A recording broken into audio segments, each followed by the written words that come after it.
Hello, नमस्ते दोस्तों।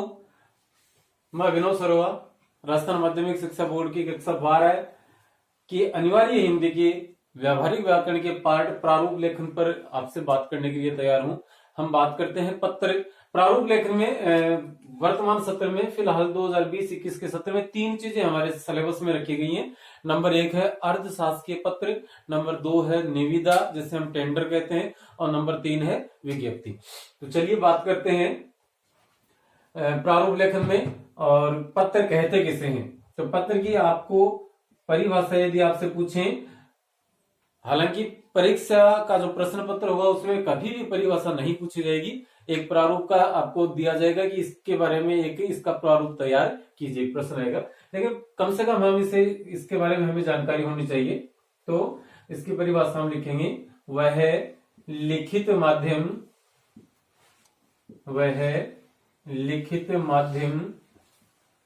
जिसके द्वारा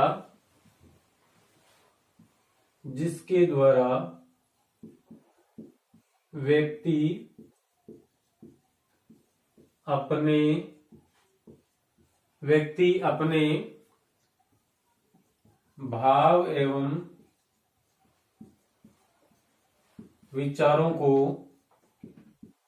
भाव एवं विचारों को दूसरों तक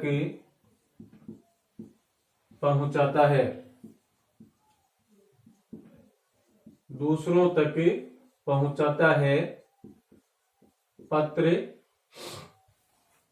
कहलाता है।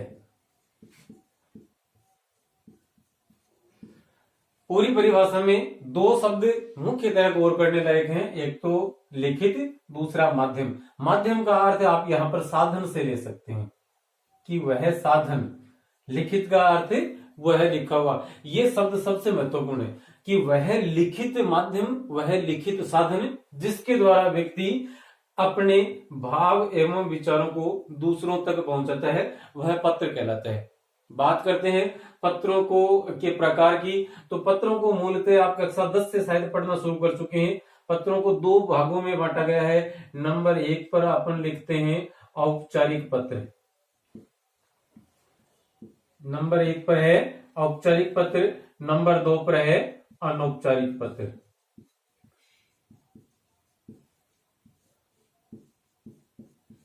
आज की चर्चा का विषय ये दो जो भेद हैं, दो रूप है, वही है कि औपचारिक पत्र और अनौपचारिक पत्र होते क्या है, इनका अर्थ क्या है। औपचारिक पत्र की यदि अपन बात करें, मैं पहले एक बार इसे मिटा देता हूं।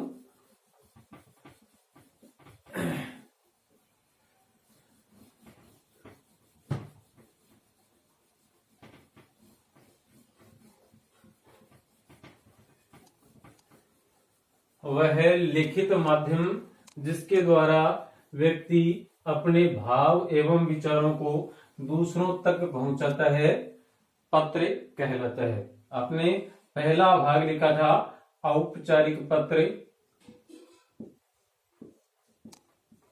नंबर 2 पर आपने लिखा था अनौपचारिक पत्र।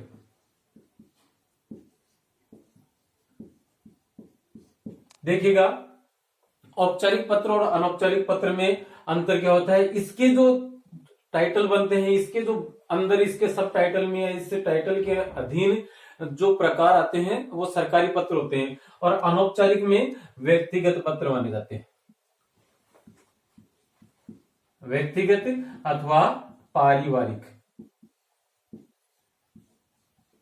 व्यक्तिगत अथवा पारिवारिक पत्र। और यहां पर आप मानेंगे इनको शासकीय पत्र या व्यावसायिक पत्र भी इसी में शामिल होते हैं।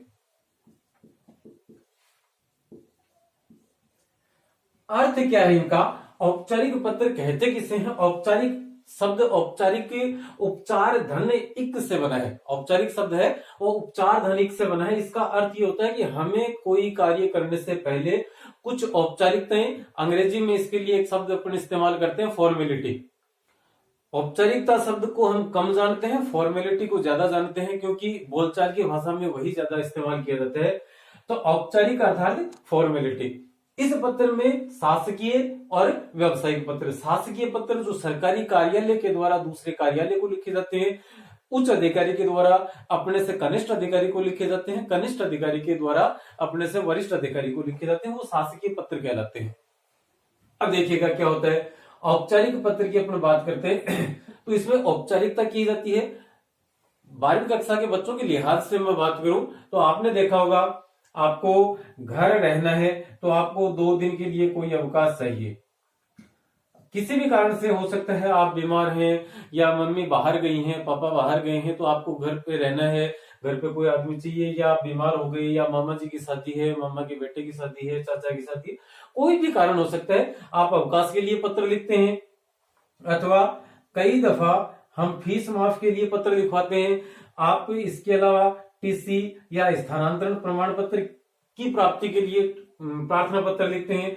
तो आपने ध्यान दिया होगा कि अपन अवकाश के लिए जब पत्र लिखते हैं, प्रार्थना पत्र, अवकाश के लिए जब हम प्रार्थना पत्र लिखते हैं तो सबसे पहले वो संबोधित किसे किया जाता है, सेवा में, और इसके बाद में हम संबोधित करते हैं वो किसे, श्रीमान प्रधानाध्यापक या प्रधानाचार्य को।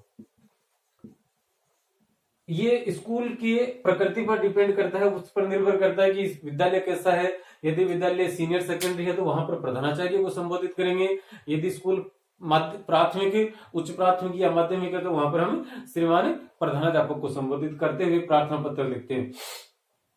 औपचारिकता हमने यहाँ की कि सेवा में श्रीमान प्रधानाचार्य, प्रधानाध्यापक, राजकीय उच्च माध्यमिक विद्यालय, अमुक विषय, 2 दिन के अवकाश के लिए। और आगे हम लिखते हैं, महोदय उपर्युक्त विषयांतर्गत निवेदन है कि आज मेरे घर पर एक आवश्यक कार्य होने के कारण मैं विद्यालय नहीं आ सकता, अतः मुझे 2 दिन का अवकाश प्रदान करने की कृपा करें। आपका आज्ञाकारी शिष्य। हम यहाँ लिखेंगे, यहां फिर से लिखेंगे महोदय, और उसके बाद में उपयुक्त विषयांतर्गत से, और यहां हम लिखते हैं आपका आज्ञाकारी या आज्ञाकारिणी, या आपकी आज्ञाकारिणी शिष्या। और हम उसके बाद वो प्रार्थना पत्र वो ले जाकर देते किसे हैं, अवकाश चाहिए हमें, लिखा किसके लिए, श्रीमान प्रधानाचार्य के लिए, प्रिंसिपल साहब के लिए। दिया हमने किसे, हमने अपने कक्षा अध्यापक को वह प्रार्थना पत्र सौंपा, या खुद दिया, या किसी माध्यम से हमने उन तक पहुंचाया। अर्थ क्या है कि हमने औपचारिकता की, सेवा में श्रीमान प्रधानाचार्य, महोदय, आपका आज्ञाकारी, आज्ञाकारिणी, शिष्या, शिष्य आदि शब्द हमने लिखे। इसका मतलब क्या है, हमने ये औपचारिकताएं की हैं, हमें डेफिनेटली ये करनी पड़ेंगी, हर हाल में ये अनिवार्य है। और जहां कुछ शर्तें अनिवार्य होती हैं वो पत्र कैसे पत्र कहलाते हैं, औपचारिक पत्र कहलाते हैं।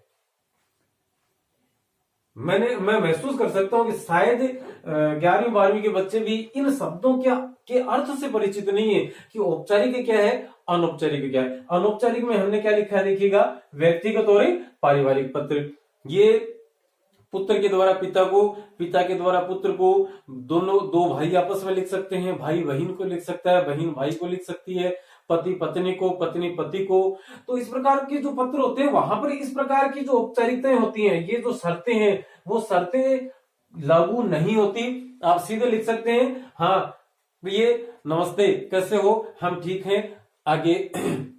तो ये जो चीजें हैं यहाँ औपचारिकताएं लागू नहीं होती। अनौपचारिक पत्र जिनको व्यक्तिगत पत्र, पारिवारिक पत्र या निजी पत्र कह सकते हैं। औपचारिक पत्रों में हमेशा कुछ ना कुछ शर्तें होती हैं और उन शर्तों का इस्तेमाल करते हुए हर हाल में अनिवार्य रूप से उन शर्तों को लिखते हुए उसके बाद ही हम आगे बढ़ते हैं।